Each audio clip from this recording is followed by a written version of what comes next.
Hello everybody and welcome. In this video I'm going to show you how to pair your SONY LinkBuds Fit with your PC. You have to start by press one time at the Windows button on your keyboard and then write Bluetooth. Now click Enter.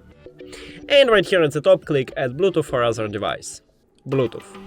Now open the charging case and right here at the back side we have connection button, so just press and hold on it until listed lights start flashing blue. Here we go, and now we should see it at the device list. Click on it and then click Done. We did it!